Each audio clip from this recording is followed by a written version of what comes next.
Venom 3 the last dance का trailer आ चुका है एंड सच बताओ तो ये इसके पिछले दो मूवीज के कंपैरिजन में काफी ज्यादा प्रॉमिसिंग लग रहा है, क्योंकि अब स्टेक काफी ज्यादा हाई है। वेनम मल्टीवर्स ट्रैवल कर चुका है, फ्यूजिटिव बन चुका है, क्योंकि यूएस गवर्नमेंट ने फाइनली फिगर आउट कर ही लिया वेनम और बाकी के सिम्बायोट्स का एग्जिस्टेंस और वो अब उसके पीछे पड़े हैं। इनफैक्ट उसके प्लेनेट क्लिंटार के बाकी सिम्बायोट्स ने भी उसे ट्रैक कर लिया है और वो आ रहे हैं वेनम को निपटाने। सो आइए उन सारी डिटेल्स के ऊपर बात करते हैं जिससे कि हमें वेनम 3 के पॉसिबल प्लॉट का आइडिया हो जाएगा। सो हमें कुछ टाइम पहले तक वेनम 3 के प्लॉट लीक से पता चला था कि वेनम अपने यूनिवर्स में आने के बाद पीटर पार्कर को ढूंढ रहा है, क्योंकि उसे पता चल जाता है कि वो आगे चल के स्पाइडरमैन बनेगा और उनका प्लान होता है कि वो पीटर पार्कर को स्पाइडरमैन बनने से पहले ही मार डालें। बट मेन टाइम में एडी का हृदय परिवर्तन हो जाता है और वो स्पाइडरमैन को मारने के बदले उसे बचाने लगता है टॉक्सिन से, जो कि एक पावरफुल सिम्बायोट है और उसका मकसद होता है उन क्रिएचर्स को मारना जो कि खतरा है या फिर आगे खतरा बन सकते हैं ह्यूमैनिटी के लिए। बट ट्रेलर में हमें ऐसा कुछ देखने को नहीं मिला। सो ट्रेलर के शुरू में एडी गुजर रहा होता है एक सुनसान सड़क से और यहाँ इस दीवार पर लिखा हुआ है कि नोट दी पियर दास,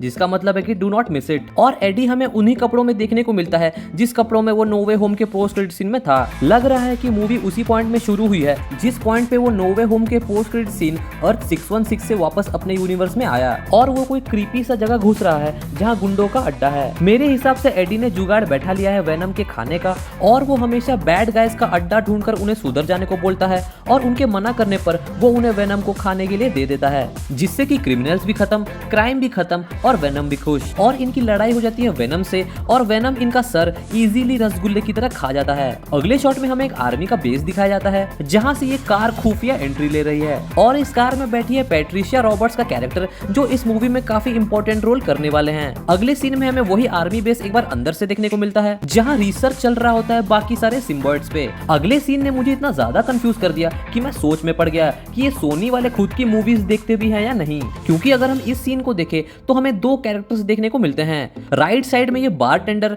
जो कि नोवे होम के पोस्ट क्रेडिट सीन में हमें देखने को मिला था और लेफ्ट साइड में है ऑरवेल टेलर जो कि कॉमिक में जूरी के नाम से जाना जाता है, बट इस मूवी में वो एक आर्मी लीडर बना है। अब बात करते हैं कंफ्यूजन की। बेसिकली नोवे होम का ये बार वाला सीन टेक प्लेस करता है अर्थ 616 में, जो कि अपना एमसीयू है, जहां से वेनम और एडी निकल लेते हैं अपने यूनिवर्स में और छोड़ जाते हैं अपने पीछे सिम्बायोट का एक टुकड़ा। बट ऑरवेल का कैरेक्टर एग्जिस्ट करता है वेनम के यूनिवर्स में, क्योंकि एमसीयू में ये कैरेक्टर मोर्डो के नाम से जाना जाता है। So how in the hell ये दोनों डिफरेंट यूनिवर्स के बंदे एक साथ एक फ्रेम में कैसे हैं? सो इसमें एक थ्योरी आता है और इस थ्योरी के हिसाब से वेनम वाले यूनिवर्स में अब मल्टीवर्सल ट्रैवलिंग पॉसिबल हो चुका है और ये बंदा हर यूनिवर्स में जाकर सिम्बायोट्स को ढूंढकर पकड़ रहा है। या तो ऐसा है या फिर शायद सोनी वाले भूल गए कि कंटिन्यूटी नाम की भी कोई चीज होती है। वैसे भी सोनी वाले राइटिंग में कुछ खास ध्यान देते नहीं है, so I am kind of sure कि ये कोई मेजर गलती हुआ है सोनी की तरफ से, जैसे कि वल्चर को मोबियस में बिना किसी एक्सप्लेनेशन के लाके की थी। अगले सीन में हमें ऑरवेल वेनम के लिए एक हंट शुरू करते हुए दिखाई देता है और यहाँ से मूवी पीक करेगी, क्योंकि हमें काफी इंटेंस चेज एक्शन सीन्स देखने को मिलेंगे जहां इस सीन में वेनम को झटके दिए जा रहे हैं, सिंस हाई फ्रीक्वेंसी साउंड्स के अलावा वेनम की एक और कमजोरी बिजली भी है।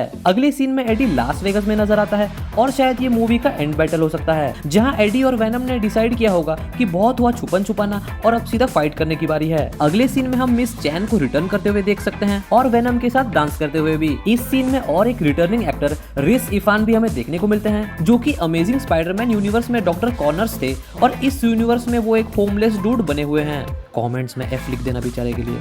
और इस सीन में एडी सोच रहा होता है कि उसके पीछे आखिर गवर्नमेंट क्यों पड़ी है और वो फिगर आउट करने की कोशिश कर रहा है उसके असली रीजन को। फिर इस सीन में हमें एक अजीब एलियन क्रिएचर देखने को मिलता है और इसके ओरिजिन का दो ही पॉसिबिलिटी बनता है। पहला कि ये वेनम के प्लेनेट क्लिंटार से आया हुआ है वेनम और बाकी सिम्बायोट्स को ढूंढने, और दूसरा कि ये वही लैब में फॉर्म हुआ है जहाँ गवर्नमेंट इन सारे सिम्बायोट्स पर रिसर्च कर रही थी। पर्सनली मुझे सेकंड वाला लग रहा है, क्योंकि हम इस क्रिएचर को देख सकते हैं आर्मी वालों के ऊपर अटैक करते हुए उनके बेस में। नेक्स्ट शॉट में हमें आसमान से गिरते हुए मीटियोर्स दिखते हैं और ये पॉसिबली दो चीजें हो सकती हैं। पहला कि ये बाकी के सिम्बायोट्स जो क्लिंटार से आए हुए हैं वेनम को ढूंढने, वैसे ही जैसे स्पाइडरमैन 3 में वेनम आया था आसमान से। और दूसरा कि ये सिम्बायोट्स नहीं बल्कि जेनोफेजेस हैं, जो कि सिम्बायोट्स का शिकार करते हैं और ये सिम्बायोट्स का पीछा करते हुए अर्थ पे आ चुके हैं और इनमें से एक जेनोफेज हमें वेनम को मारने की कोशिश करते हुए दिखाई देता है। नेक्स्ट शॉट में ऑरवेल कहता है कि एक ऐसा फौज आ रहा है जिसे हराया नहीं जा सकता और अगले ही सीन में हमें डिटेक्टिव मूलिगन दिखाई देते हैं जिन्हें एक सिम्बायोट ने अपना होस्ट बनाकर रखा हुआ है, और यही बाद में जाके बनते हैं टॉक्सिन,